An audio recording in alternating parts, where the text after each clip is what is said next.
Well, welcome back, everyone. Hanukkah starts at sundown this Sunday, December 14th. And here with me today is Miriam, Esther, Wilhelm, and Abby. And you are head of the Knoxville Jewish Day School. Correct. Well, thank you so much for being here. Let's first talk about Hanukkah. Hanukkah is so much fun to celebrate, but Hanukkah has so much meaning. Hanukkah actually is the first fight for religious freedom, documented fight, where the Jews fought to maintain their Judaism against the Syrian Greeks. And the small army of Maccabees miraculously managed to fight off the Syrian Greeks. But that's where a miracle with the oil comes in. Abby, tell us what happened when they came back into the Holy Temple. After they won the war, they were trying to find oil to light the menorah, and they looked in the Holy Temple, and they looked and they looked, and they could only find one jug available. But they had hope in the jug lasting all 8 days and all 8 nights, and it miraculously did. So they were able to light the menorah, and that's why we also deep fry food in oil. So we light latkes, and we also do sufganiyot, which is jelly-filled donuts. Which all sound delicious, by the way. And so if folks want to get in on the celebration, they could maybe make some latkes at home. They can. So you're going to tell us how we do it properly. Absolutely. So I actually like to get rid of the grinder and just use frozen hash browns, 4 cups of frozen hash browns. Yeah. Cut up 1 small onion, and then 3 tablespoons of scallions.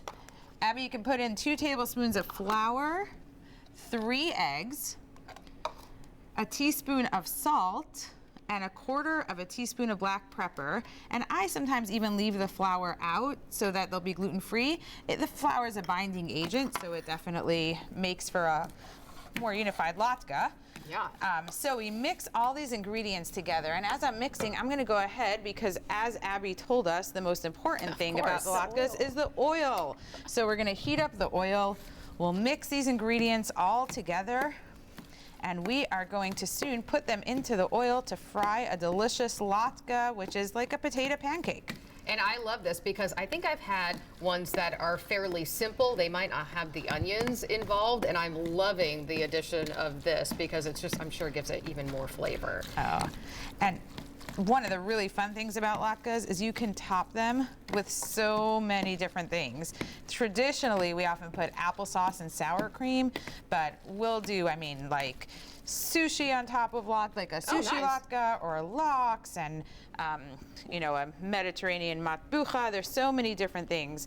So now that the batter is well mixed, we'll put it into the oil, and we'll let them fry in oil. And as they fry, they get a brownish consistency. It looks like we may need to add a little bit of oil to the frying pan because, again, more oil. All about the oil. And as you're doing that, let's talk about what's coming up this weekend. So this weekend in Market Square, we're going to be lighting a huge 8-foot menorah. Oh, wow. Mayor Kincannon will be there. Some other dignitaries, I think Congressman Burchett will be there. And we'll all be there. There will be live band, free jelly donuts. We'll light this huge menorah together as a community, and lots of fun things happening. And then a week from this Sunday, on the 21st, there's a big, huge Southern Fried Hanukkah party at the AJCC at the Arnstein Jewish Community Center. So this Sunday, 5:30 at Market Square, and the 21st at 4 o'clock at the Arnstein Jewish Community Center. Well, thank you so much. We are going to come back with more, but maybe as we're going to break, you can serve up how you would, and we'll share that. So you can, this is what the latkes will look like once they're fried. You can put a little bit of applesauce on them if you'd like. You can put some sour cream on them. This is an herb sour cream. Abby, how do you like your latkes? I like them plain, but I know my mom loves applesauce on them, and she can't go without it. So we'll leave one plain for you, Abby. Well, thank you all Thank so you. much. We appreciate that, and have fun this weekend, that's for sure. All right, we'll be back with more 10 Days at Noon.